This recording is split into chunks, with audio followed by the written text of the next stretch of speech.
Freudiana Radio, la voz psicoanalítica del mundo.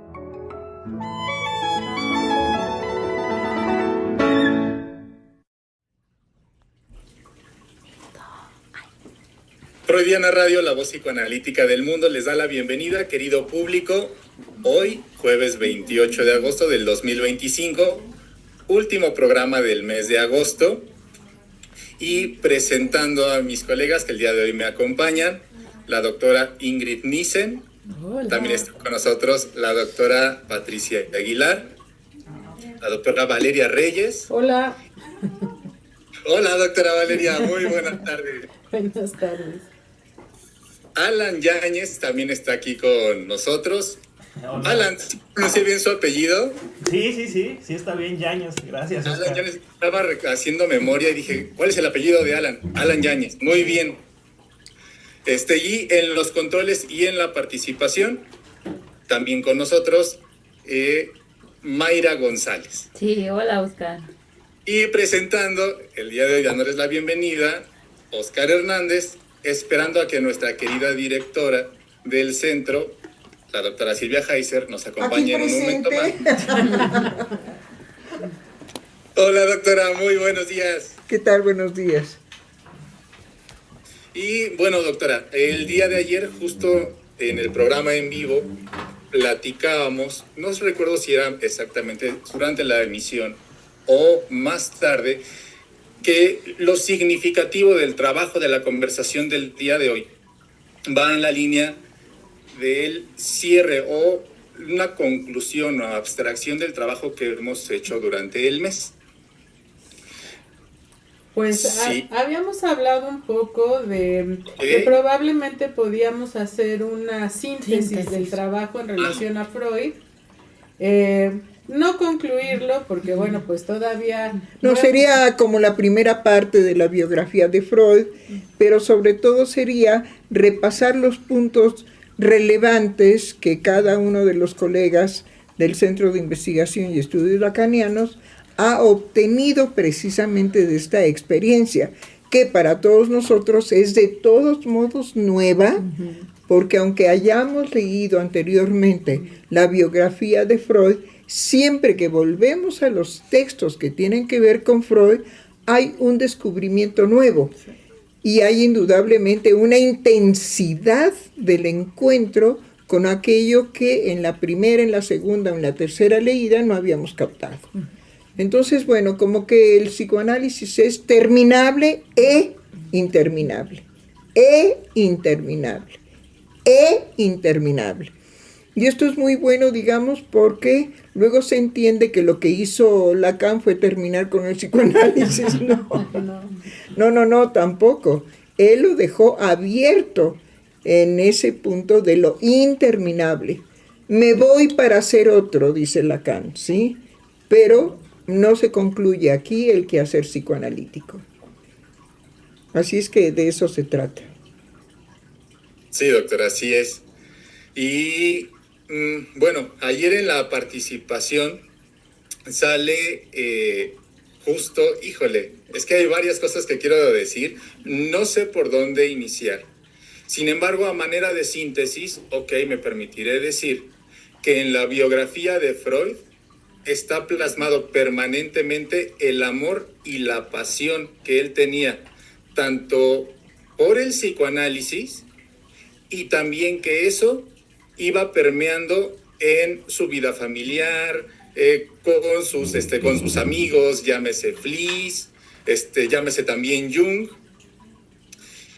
y cómo va a ir apuntando en esa situación de relanzar permanentemente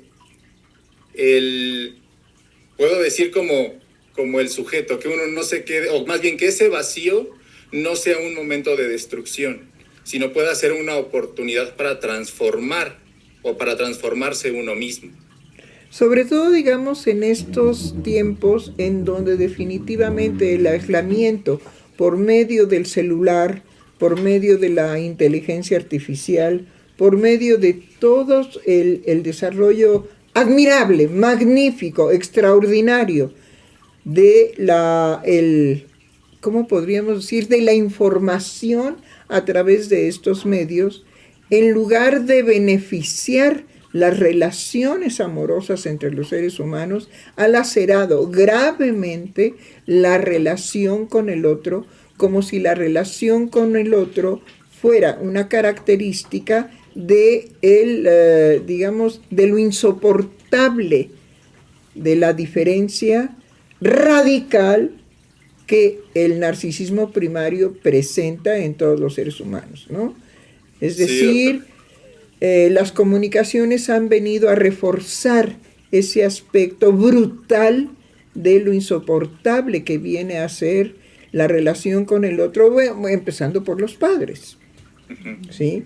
Es decir, no es que no haya familias enteras a nivel del globo terráqueo, del mundo, ¿sí?, que hayan sido muy felices con sus padres, pero hay un porcentaje significativo de cómo hay una relación de odio y de destrucción de los hijos con los padres y de los padres con los hijos. Entonces, algo algo que ha devenido favorable para más o menos poder vivir y convivir con los seres no amados, sino con los seres odiados, pues ha sido el recurso del celular, el recurso de la inteligencia artificial. Nos estaban platicando un evento muy interesante que a una colega, no un psicoanalista, sino un doctor que sabe de psicoanálisis, le dijo: oye, ¿tú a qué te dedicas? No, pues yo soy psicoanalista. ¿Y no tienes miedo? ¿Miedo de qué? ¿Miedo a qué? Bueno, pues miedo a que te quedes sin chamba, porque ya ahora el psicoanálisis o la resolución de la vida emocional se puede hacer con la inteligencia artificial o con algún otro entusiasmo de ese tipo. Y ella muy tranquilamente le dijo: no, yo no tengo ni miedo, porque hay una razón. La inteligencia artificial no escucha, ¿sí? Entonces, eso no lo puede hacer el celular. El celular no escucha. La inteligencia artificial no escucha. Entonces, el psicoanálisis se sostiene precisamente porque la demanda no conscientemente de los futuros analizantes es: necesito que alguien me escuche. Que alguien me escuche, verdaderamente me escuche.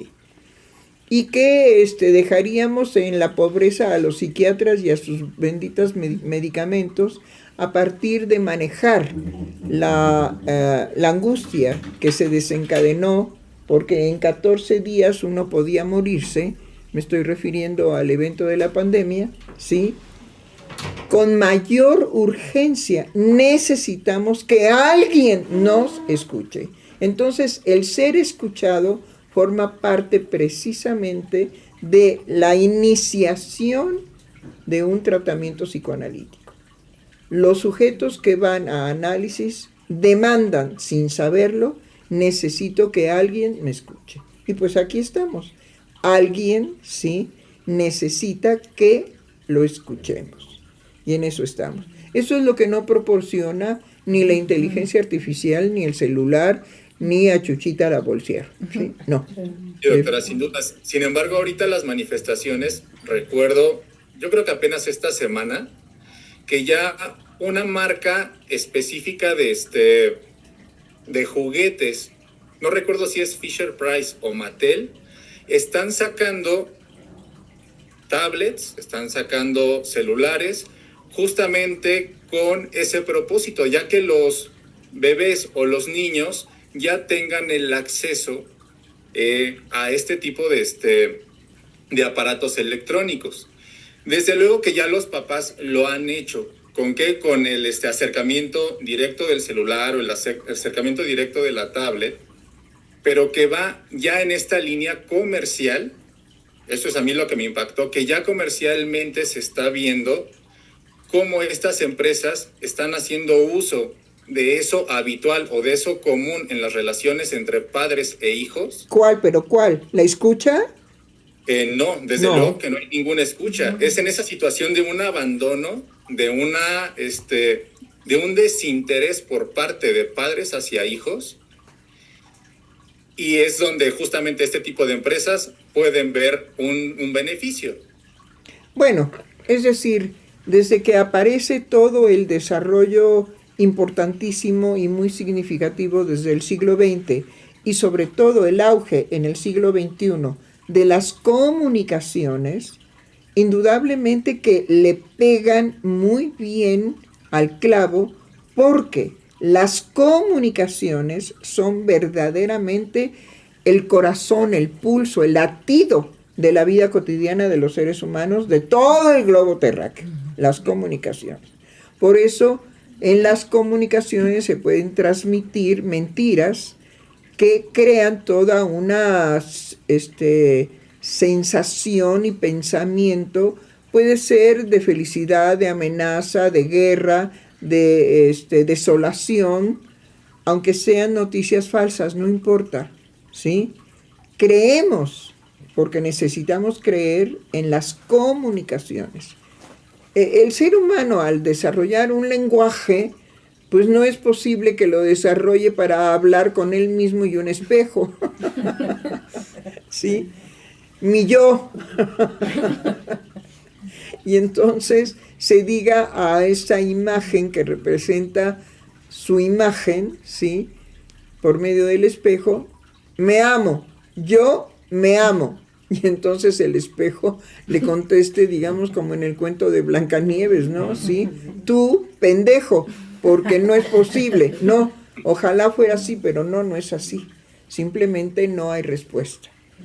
Bueno, hasta ahorita vemos cómo aquello que es maravilloso, todo lo que se ha desarrollado en las comunicaciones, porque eso siempre lo vamos a aplaudir, porque viene precisamente de la creación, de la creatividad, de la necesidad del ser humano de estar en comunicación con el resto del mundo. Bueno, cuando empezó el Facebook, ¿no? Que, yo puedo hacer 1000 amigos, 1000 amigos con solo conectarme, 1000 amigos, ¿sí? Pues sí, pero 1000 amigos que definitivamente no puede usted a la 1, a las 2 y a las 3 hablar con ellos. ¿De qué? ¿Cómo de qué? ¿Sí? Pero era, digamos, ese gusto de que podía haberse creado la posibilidad de no estar solo. ¿Sí? Y bueno, no, lo que produjo fue exactamente lo contrario. Ha producido una experiencia de mayor soledad, pero ya no es una soledad de no tengo con quién comunicarme, sino es una soledad del vacío que quiero llenar con mi celular.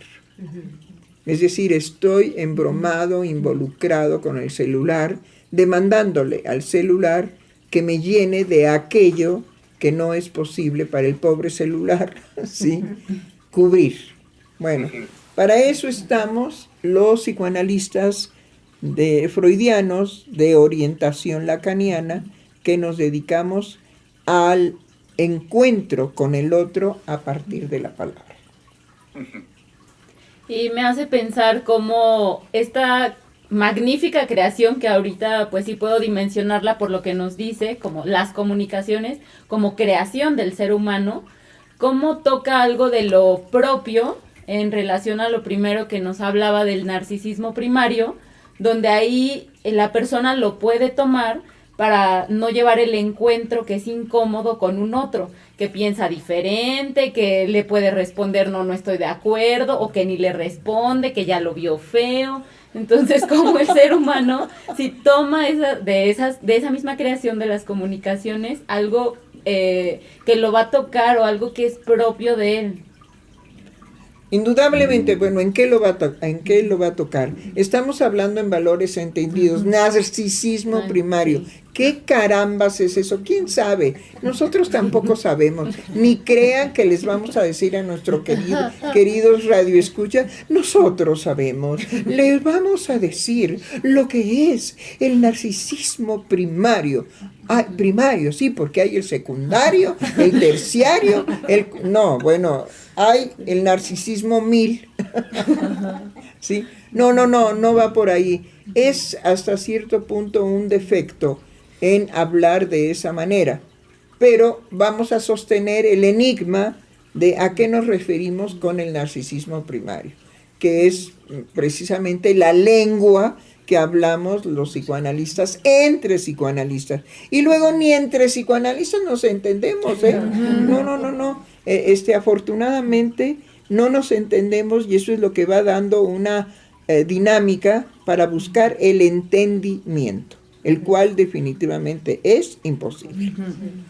Lo que sucede con la comunicación, y eso ya se ha comprobado y corroborado, que yo digo algo y el otro entiende exactamente lo contrario, lo absurdo, lo nada de lo que el otro dijo, sino que sobre los sonidos que él percibe, ¿sí?, hace una composición de un diálogo absolutamente diferente. Y dice y acusa que el otro se lo comunicó así. Y entonces, bueno, pues por eso jugamos al teléfono descompuesto, ¿sí? De ahí que, para evitar todas estas confusiones de la relación, de la comunicación entre los seres humanos, pues se han inventado estos cacharros, ¿sí?, para que podamos repetir en el celular, bueno, ¿qué me dijo? ¿Qué me dijo? ¿Qué me dijo? Bueno, de todos modos va a haber el error de la lectura. Sí. Porque Freud ya corroboró, ya dijo, ya demostró que hay el error de habla, y que el error de habla se comete en función de la búsqueda de una satisfacción de un deseo inconsciente. ¿Ven? Ay, no, eso está muy problematizado. Bueno, pero yo que me lo sé de memoria, pues ya se los puedo decir así. Entonces, de todos modos, tiene que haber un ser humano para recoger la comunicación que viene del robot, ¿sí? Y lo va a malinterpretar. Claro. Entonces, lo maravilloso, mi querido Oscar y colegas, es que los seres humanos vivimos en la imposibilidad de la comunicación. Sin embargo, la experiencia psíquica es la válida. ¿Cuál? En esa confusión nosotros nos comunicamos. Bueno, eso es lo que es divino. Y eso fue a lo que se refiere Freud de la comunicación. Y Lacan, bueno, no se diga, bueno, ese se fue hasta destripar que era una palabra y función y campo de la palabra en el psicoanálisis, y bueno, tú las traes y yo las pego, en fin, ¿sí? Ha habido mucho trabajo por parte de Lacan en relación a la comunicación y cómo opera la comunicación psíquicamente. Es imposible. Así opera. Es imposible. Por medio de lo imposible, entonces interviene la interpretación que hace cada quien de lo que le dijo el otro, y esa es la verdadera comunicación. Entonces, la verdadera comunicación es una interpretación absolutamente arbitraria de lo que el otro no nos dijo. Pero de todos modos vivimos muy felices. Sí. Nos comunicamos. Ay, sí, doctor. Vean nada más. Bueno, todo eso lo da y lo produce el psicoanálisis. Sí. Ahora bien, volvamos a la biografía de Freud. Yo quiero decir algo. Muy bien. He estado revisando, doctora, ¿pueden los legos ejercer el análisis? No. No, es muy rápido, muy rápido. No, pero... Pueden los legos, es decir, los que no son médicos, ¿pueden ejercer el psicoanálisis? No. Y entonces... pues sí lo ejercen. Sí, exacto. Entonces, la pregunta, ¿cuál es la razón y el sentido de la pregunta? Precisamente lo que se sale del deber ser. Sí. ¿Pueden los legos, ¿sí, ejercer el análisis? No. Y lo ejercen. Sí. Bueno, pero entonces, en una prohibición, no. En una autenticidad impresionante. Adelante. Sí. Y de eso se trata el trabajo, porque Freud crea un juez imparcial con el que conversa. y es el mismo, y él mismo cuestiona el psicoanálisis y él mismo lo responde. Entonces hay un diálogo que tiene con el juez imparcial que le está hablando, le está diciendo pues que la psicología no ha podido descifrar el enigma de los sueños y que finalmente eso es no decir nada al respecto de lo psíquico. Entonces lo que está señalando es que la psicología y la filosofía no llegaron a nada en relación a lo psíquico en los seres humanos. No, al enigma. Al enigma de lo psíquico en los seres humanos. Exacto. Entonces, le dice el juez imparcial, bueno, entonces usted ya descubrió el hilo negro, y Freud le responde, no, lo que se escucha en el psicoanálisis y lo que se dice en el psicoanálisis solamente significa poder decir algo más. Entonces yo me quedé ahí en esa respuesta de poder decir algo más, porque en ese decir está todo el psicoanálisis. Y entonces, pues yo empecé a pensar, es decir, algo más en relación a la sexualidad, es decir, algo más en relación a la ambivalencia, amor-odio en los seres humanos, y empecé a pensar en los puntos centrales del psicoanálisis que están en esa posibilidad de solo decir algo más.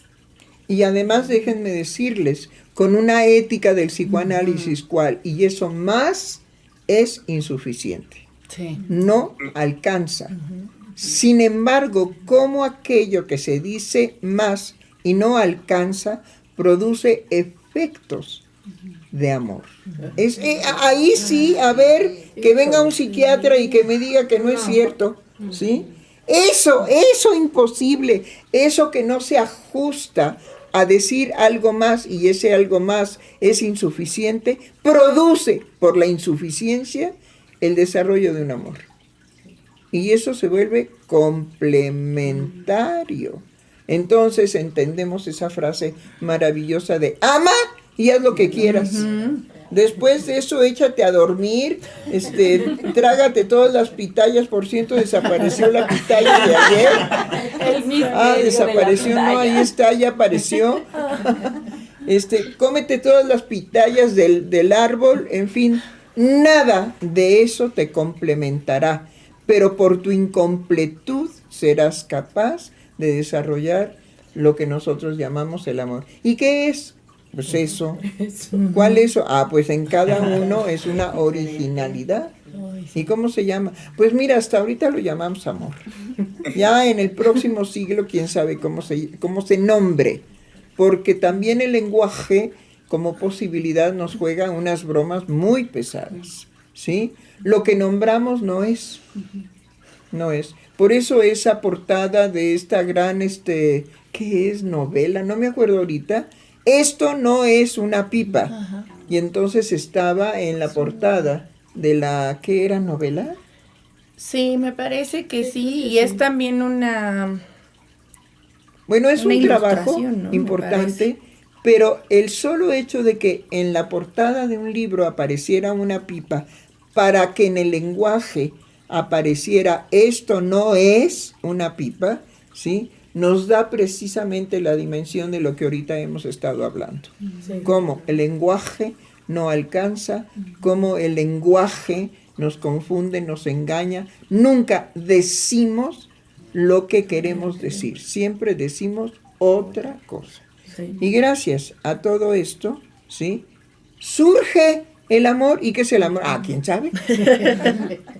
¿Quién sabe? Bueno, pero lo nombras. Claro, lo nombro, pero puede ser una inexistencia. Sí. Y sin embargo, funciona. Sí.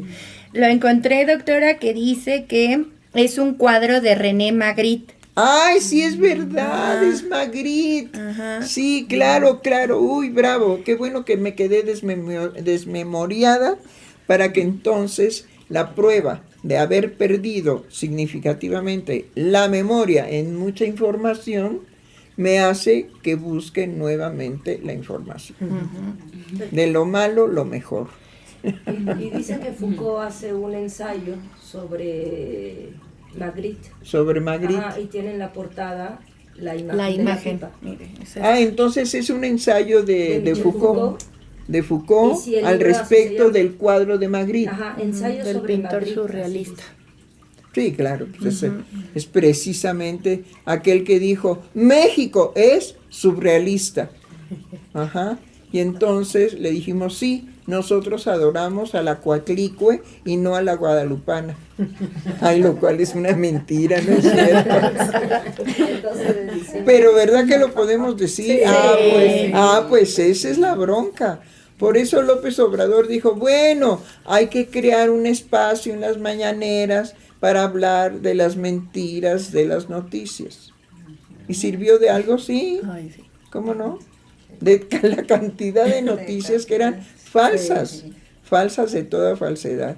Pero era como muy entretenido. Yo lo que siempre vi en las mañaneras de López Obrador era cómo se divertía. Sí. ¿Cómo se divertía? Había un señor muy serio que decía, los precios, sí, entonces presentaba la gasolina allá en el Kilimanjaro, 2 pesos. No, pero ¿quién va al Kilimanjaro, señor? No, era verdaderamente, ¿quién en los precios? Verdaderamente era una ilusión, porque resultaba que la tortilla más barata también estaba ahí junto al Kilimanjaro. Exacto.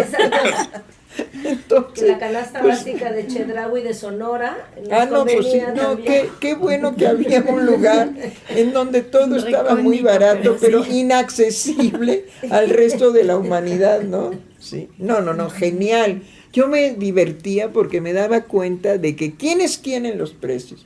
Y entonces sacaban y informaban. Pues sí, pero oiga, yo necesito que cuando salgo, echa la mocha, ¿ven?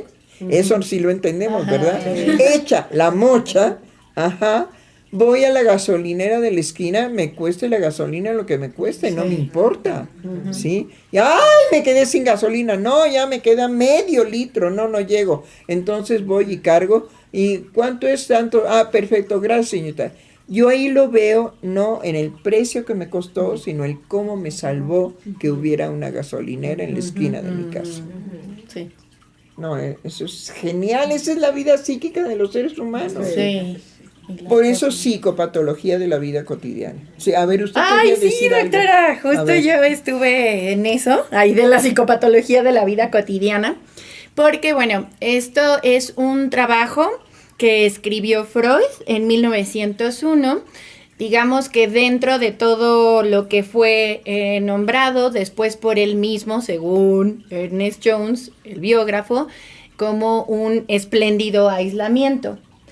Y este trabajo, que es intitulado Psicopatología de la vida cotidiana, fue también, digamos, escrito posterior a la interpretación de los sueños Ajá. y 3 ensayos de teoría sexual.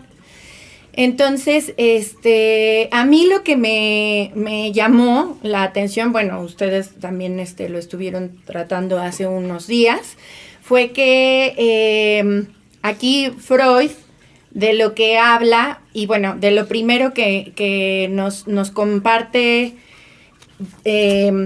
James Strachey, que es, digamos, en su introducción que hace al escrito de Freud o al trabajo de Freud, es que Freud nombra por primera vez a la operación fallida en una carta a Fliess, y Freud lo dice así, ¿no? Dice, al fin he comprendido un hecho nimio que sospeché durante mucho tiempo en cuanto al olvido de los nombres. Y bueno, si algo, digamos, está presente en toda la creación de Freud, es precisamente en aquello que tiene que ver con lo nimio. Claro, con lo Eso- más insignificante. ¿Sí? Y eso insignificante es como en esa discreción absoluta, porque de otra manera no lo soportaría el yo, no lo permitiría, pero en esa manifestación insignificante o nimia es donde está toda la manifestación de lo psíquico. Sí. Ay, eso es. fascinante. Ay, ¿se acuerdan cuando, bueno, yo cuando era chica me decían, ¿no quieres ir a ver a las pulgas vestidas? A las pulgas vestidas, sí. En México, como son los mejores miniaturistas, junto con los chinos, hacían el trabajo de las miniaturas y entonces el éxito era vestir a una pulga. Y entonces con un lente de aumento nos enseñaban ahí una pulga vestida. No es cierto, Ingrid. ¡Ay, yo! ¡Wow! Y mi fantasía ya iba al más allá, ¿verdad? Pues ese es el chiste.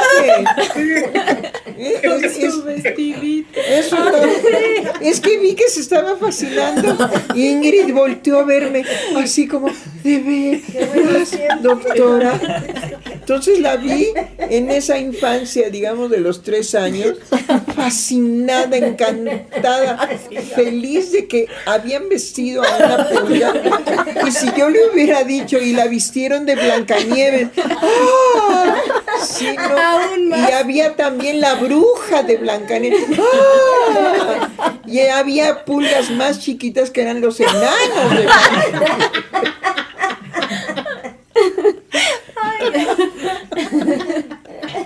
Pero eso era genial porque era, digamos, la posibilidad de quién iba a ser el ganón de la miniatura, ¿no? Sí, los chinos no, los mexicanos que vestían pulgas. Ya me imagino para pescar a la pulga.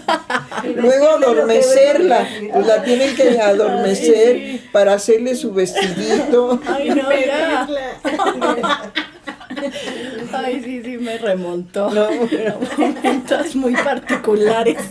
Lo que sí era fantástico era ir a Chapultepec y que el pajarito saliera y nos dijera nuestro futuro a partir de, a ver, pajarito, Ay, y no sí, sé que qué. venga. Y iba el canario o el gorrión, canario o gorrión, sacaba el papelito y entonces con la mano, digamos, más o menos discreta, le dejaba caer un alpiste. Y esos animales se alimentaban, bueno, ese era el entrenamiento, se alimentaban todo el día por un alpiste, en cuanto sacaban el papelito. No, genial, Sí. arriba los mexicanos. Sí, Y uno es se un quedaba genio. como, ay, como estúpida viendo al pajarito, ¿sí? Que le decían, a ver, pajarito, no sé qué, dile aquí a la niña cuál va a ser su futuro. Y yo verdaderamente abría la boca porque, sí. Y lo creías absolutamente. O Pues sea, es que lo veía uno ahí y no se daba cuenta que el pájaro estaba entrenado a que comía un alpiste siempre y cuando sacara un papelito.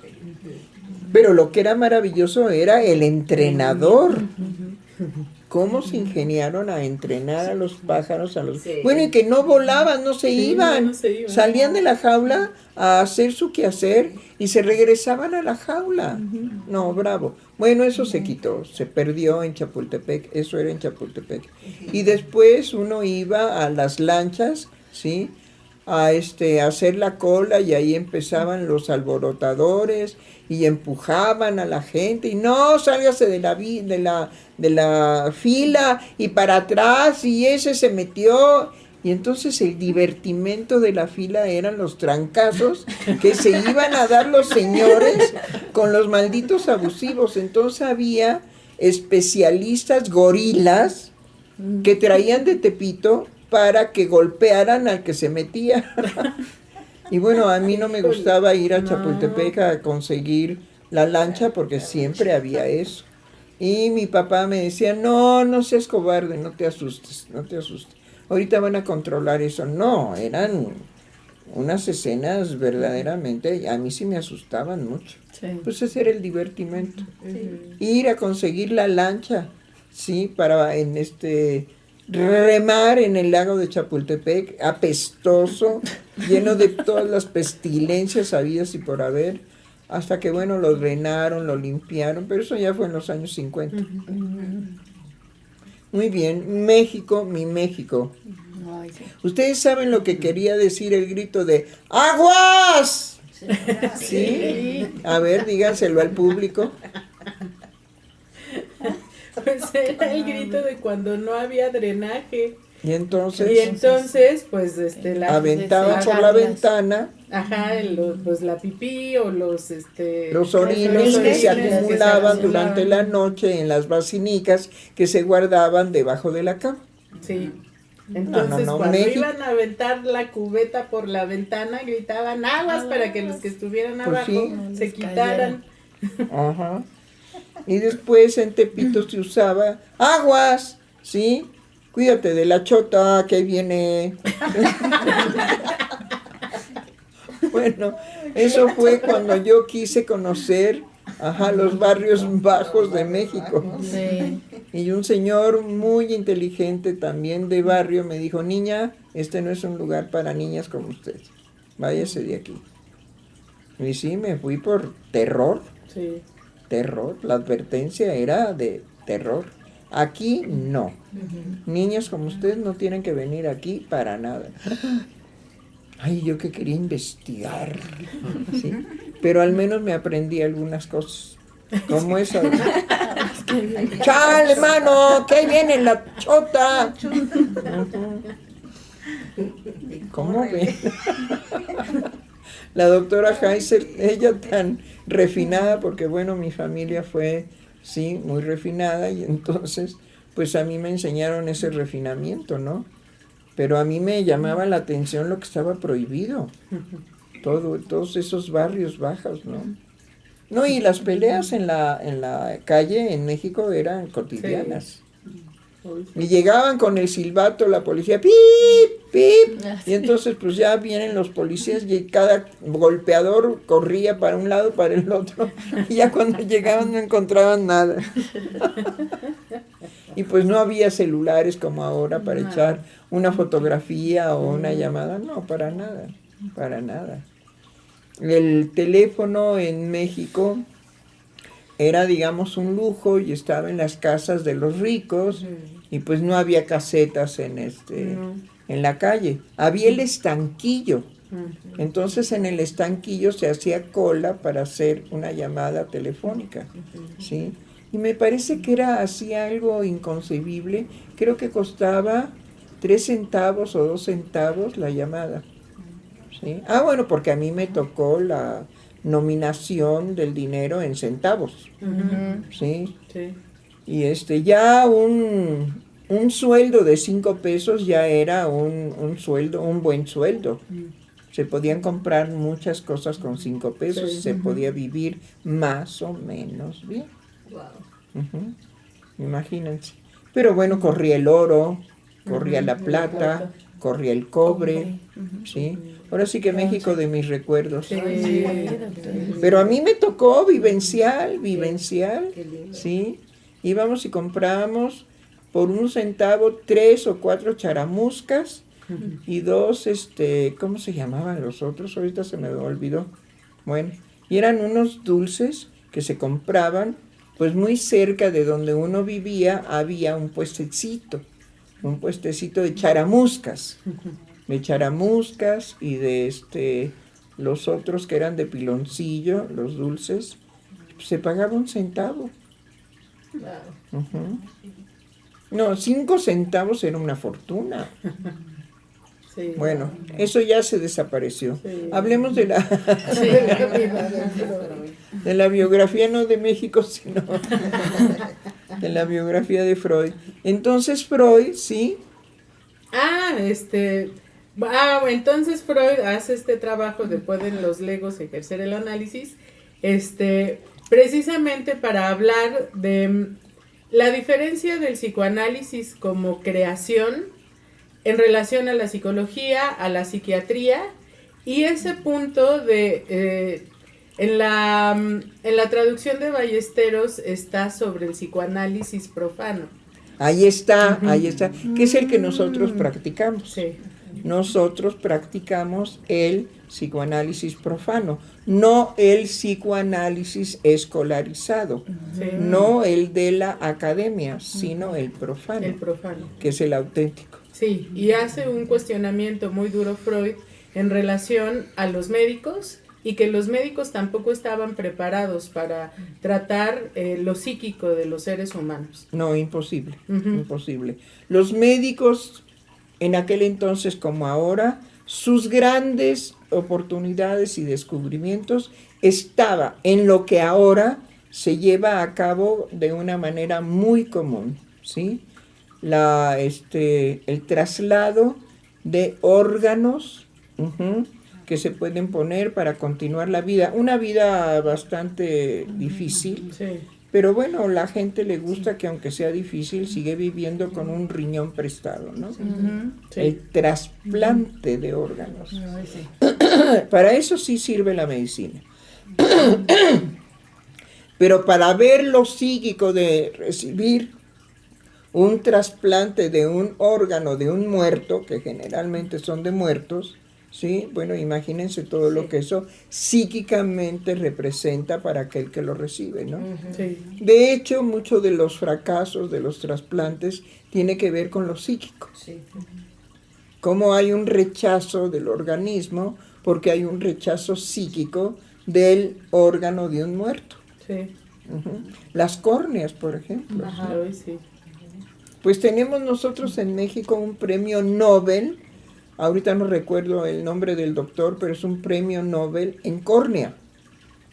Ganó el premio Nobel en córnea. Y por ejemplo, esas cosas no se conocen, No. ¿no? Se cree que los premios Nobel son siempre de europeos, Sí. de gringos que pagan un dineral para conseguirlos. No me acuerdo aquí en México, un primo de este escritor le compró el premio Nobel De Octavio Paz. de Octavio Paz. Su premio Nobel fue comprado por su primo millonario. Sí. También se vale comprar premios. Bueno, Sí. ¿qué más? Bueno, ya nada más por último, encontré que Freud sí dijo algo finalmente al respecto de lo que había sucedido en América con el psicoanálisis. Él hace una crítica, porque todavía en vida Freud alcanzó a ver lo que se produjo. Y lo que dijo es que habían transformado el psicoanálisis en una mucama para todo servicio de la psiquiatría. ¡Bravo! Bueno, Sí. a ver, ¿usted qué había encontrado de psicopatología de la vida cotidiana? No, el chiste y su relación. No, Sí, con psicopatología, A ver, doctora. otra vez. Ajá, bueno, lo primero fue que Freud le escribe una carta a Fliess y le dice que al fin, he comprendido un hecho nimio que sospeché durante mucho tiempo en cuanto al olvido de los nombres. Sí. Y bueno, aquí mismo en esta introducción nos dice Strachey que Freud tenía una particular simpatía por por esto de los olvidos de los nombres, de las operaciones fallidas, ¿no? De los actos fallidos, que eso quiere decir el olvido de los nombres. Ya también en algún momento creo que a ustedes lo mencionaron hace poco, pero aquí lo tengo. Olvido de palabras extranjeras, de frases, de un desliz en la lectura y en la escritura. Ahí deténgase, porque de lo que da cuenta precisamente en esto, Freud es de lo nimio. Y fue lo que dijimos. Lo nimio es la condensación de lo psíquico. Ahora, ¿usted quería participar? No, la doctora Aguilar. Yo escribí algo y quiero... ¡Qué barbaridad! No, bueno. ¡Qué barbaridad! Sí, es una barbaridad. No, Y para un nada. Adelante, atrevimiento. doctora, adelante. Y un atrevimiento, porque lo que yo pude abstraer de la biografía de Freud, pues es lo siguiente. ¿Quién es Sigmund Freud? Un ser humano apasionado por la investigación de los procesos psíquicos, en lo que y que en sus efectos se manifiestan en diversas formas para lograr su satisfacción pulsional erótica. Un ser genial, el que demostró que el amor es posible en la relación con los otros y que la sexualidad infantil es polimorfa perversa. Que ese inconsciente freudiano se manifiesta en los deseos inconscientes a través de los sueños, de los actos fallidos, de los olvidos, de los deslices en el habla y en la escritura. La creación freudiana aunado a su nombre, psicoanálisis. Hermoso, doctora, Sí. bravo, bravo, qué lindo. Ajá, qué bueno que le dio pena. No, está muy lindo, muy lindo. ¿Pero usted quería participar, Alan? Sí, yo también traje trabajo de ¿Sí? la condensación que hice de todo lo... De estos fueron casi 2 meses de trabajo. Y igual lo voy a leer, para no perderme. Al final de leer todo lo que he estado leyendo, me planteo la pregunta, pues, ¿quién no fue Freud? O sea, ¿quién no fue Freud en la magnitud de que fue, primeramente, un amante, un científico, un creador, un amigo, un crítico, un maestro, un padre, un ser apasionado, un judío, un ser severo en sus convicciones, alguien sensible, alguien, ¿cómo se llama? Curioso por naturaleza, Sí. pero también alguien inspirador. Pero ante todo alguien que trascendió no por haber pensado, sino por haber podido transmitir eso que lo llevaba a crear, logrando que inclusive muerto, pueda uno establecer una relación amorosa en cuanto a eso que a uno ve de sí mismo en su vida, en la de Freud. Dice, el genio que desde niño argumentaba ser alguien y no un cualquiera en la vida, llegó a ser alguien para otros que podemos escuchar y movilizarnos con tan solo tener noticia de lo que sea de su vida. Es solo desde esta vivencia que cobra peso y se logra dimensionar que Freud, psicoanálisis y freudismo es lo mismo. Si uno logra hablar de Freud, logra tocar el psicoanálisis, en otras palabras, toca el amor en potencia. Ay, hermoso también, qué padre, bravo, bravo, colegas, muy bien. Pues hay 2 niños obedientes, ¿sí? Que cumplieron su tarea de que teníamos que hacer una síntesis de la biografía de Freud para iniciar, digamos, ahora en septiembre con otro tema que queremos abordar, ¿sí? Y es, por supuesto, se los avisamos, es la sexualidad en el aquí y en el ahora, ¿sí? Hablemos de sexualidad, porque sí, está, digamos, es una experiencia candente. Sí. Bueno, ¿alguien más para cerrar el programa? Llegaron comentarios de bueno, muy nuestro bien. público. Sí. Nos manda saludos cordiales a Analicet Martínez. Y Basae Frago nos dice, me recordó a una historia sobre por qué Tepito se llama así. Resulta que cuando llegaba la policía tocando el pito sobre algún acontecimiento que lo merecía, había por ahí alguien que con burla decía, ay, Tepito, Tepito. Y pues así se quedó el nombre.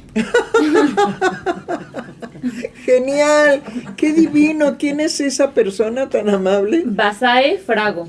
Ah, qué bien, le agradecemos muchísimo porque, bueno, yo he leído al respecto de la historia de los nombres de los barrios y de las calles, pero no conocía esta historia de Tepito. Y después nos deja otro comentario.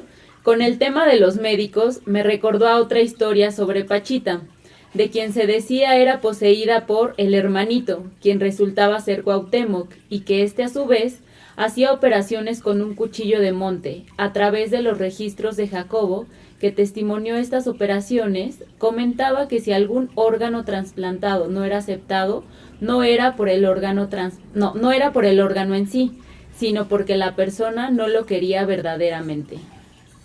Qué hermosos los temas de las que conversamos. Un placer escucharlos. Gracias. No, y para nosotros también un placer escucharlo y darnos de todos estos detalles amorosos y todos estos detalles excelentes. Sí. Son todos los comentarios. Pues excelentes. Sí. Muy bien, ¿en cómo andamos de hora? Sí, no, 10 para la 1. 10 para la 1. Bueno, tenemos 10 minutos para algo que nosotros queramos decir. ¿Alguien más? Sí, yo en esto que escuchaba, pues me remitía a pensar cómo la creación y el descubrimiento de Freud fue de una psicología de lo normal. O sea, es decir, cuando escucho, pues sí, los actos fallidos, los deslices en el habla, algo que también trabajamos, los sueños. Uy, sí. Entonces, bueno, eso me parece maravilloso del psicoanálisis. y también de lo que he revisado en la biografía, pues es una genialidad que encuentro en Freud, Sí. de lo que crea, frente a lo que descubre de lo que crea. Porque ahorita me remitía a algo que estaba leyendo sobre cuando deja la hipnosis y él crea su método. Ujú. Y en su autobiografía él dice, y llamo represión a este proceso y tal, y lo va describiendo. Pero bueno, eso lo que me llama la atención es cómo él mismo frente al fenómeno, o sea, sabe que dice, nombro esto, o sea, es decir, no puedo acceder al fenómeno, acceder a lo psíquico, lo nombro así, pero en esto también que hablábamos al inicio, como de esa imposibilidad que no detiene. O sea, más bien no se lleva a cabo la comunicación, por ejemplo, Ujú. pero se hace. ¿Pueden ejercer los legos el análisis? No, pero se hace. No como una transgresión, sino como esa posibilidad de frente a lo inmenso de lo psíquico. Claro, así es. Bueno, pues muy bien. Hasta la próxima, queridos. Y aquí estamos definitivamente haciendo por medio de esta comunicación de Freudiana Radio, la voz psicoanalítica del mundo, informar que Freud puede ser, digamos, un compañero actual, una persona que podemos conocer, que podemos admirar, que podemos criticar, que podemos rechazar, que podemos estar en contra, porque nada de eso deja de ser lo psíquico. Entonces, tanto el rechazo, el odio como el amor forma parte de la dinámica psíquica. Bueno, hasta la próxima.